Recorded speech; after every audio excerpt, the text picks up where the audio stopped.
Salut, salut! Vous êtes bien sur la chaîne d'Estelle. Voyons, quel est le message pour vous aujourd'hui? Qu'est-ce qui va être dit pour vous? J'espère que tout le monde va bien.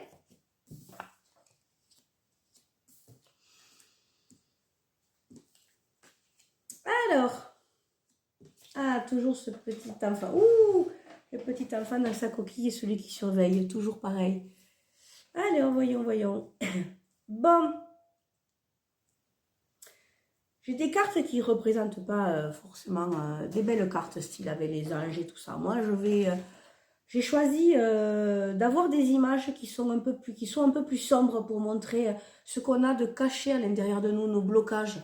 Et ces blocages, ben, ils sont représentés par des images qui ne sont pas des plus belles, mais le message qu'il en ressort, c'est quand même qu'il y a toujours une possibilité à l'intérieur de nous de modifier ça et de pouvoir rendre les situations les plus belles, même à partir de blocages qui ont pu être d'émotions cristallisées, que ce soit dans notre vie, dans notre corps, dans des situations qui font que on ne peut pas forcément réaliser la vie qu'on veut avoir. Et donc de mettre des photos et des images qui représentent des choses pas forcément belles, ben c'est assez parlant. C'est un message qui vient à notre vue.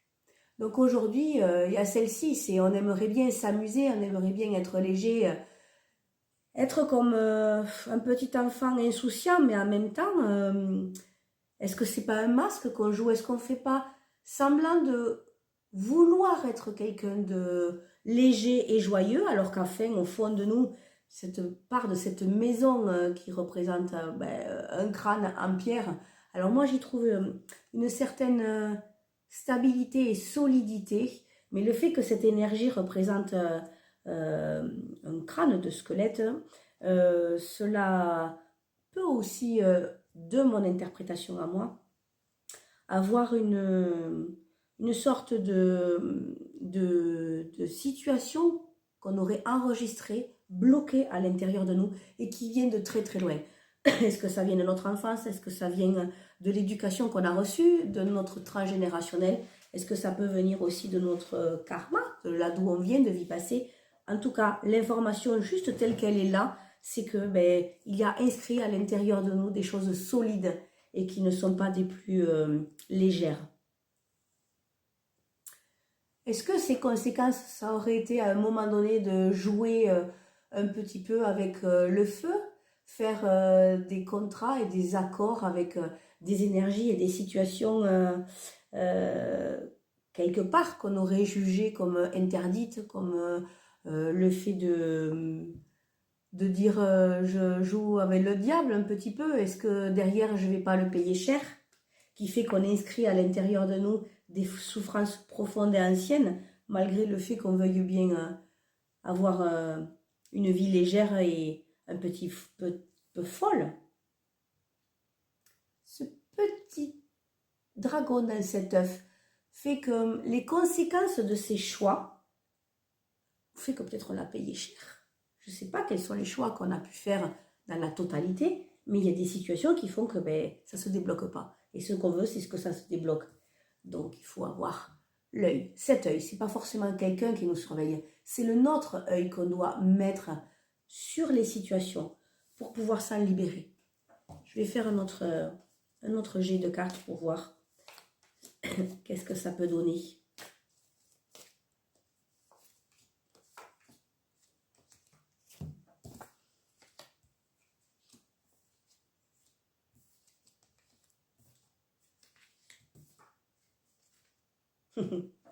Pas mal. Donc effectivement, en fonction des choix dans le passé qu'on a fait, on s'est créé blocages et des situations compliquées qui fait que la vie qu'on veut avoir, c'est difficile, on l'a pas. Quand on doit mettre le doigt sur ces blessures-là, sur nos profondeurs, il en ressort que on peut avoir une certaine libération de notre propre partie interne. Là, ça représente un beau jeune homme qui est un peu comme un prince, en fait, quelque part, pour sortir cette partie masculine, c'est-à-dire celle qui prend les décisions et qui a un axe assez directif, pour pouvoir retrouver eh bien, cette partie de nous qui sommes plus... ces parties de nous qui sont plus colorées, plus poétiques, plus fines et belles, tout en étant passées à travers les tornades qui ont pu soulever à l'intérieur de nous tout un tas de blessures. D'ailleurs, elle est dans la verticalité avec les accords qu'on a faits qui ont généré des souffrances derrière. On peut retrouver notre souveraineté. Mais cette souveraineté, elle est encore fragile parce qu'il y a encore des souffrances à l'intérieur. Et le but, c'est de ne pas lâcher. Voilà le message de jour, c'est ne lâche pas. Va chercher à l'intérieur de toi cette force qui fait que tu vas pouvoir retrouver vie pour redevenir qui tu es en fait. Oh, c'est toujours un petit peu pareil, mais il y a quelque chose dont on est porteur et qui peut nous alourdir, et notre volonté de pouvoir redevenir nous dans toute notre beauté, notre liberté ne doit pas être vouée à l'échec. Il doit y avoir toujours une forme d'espoir et surtout d'action, c'est-à-dire d'aller voir les problèmes à l'intérieur et de les décortiquer pour qu'après on puisse redevenir eh bien, l'être plein de vie et avec toute notre force. C'est ça l'objectif, reprendre notre force individuelle. Je vous fais des bisous.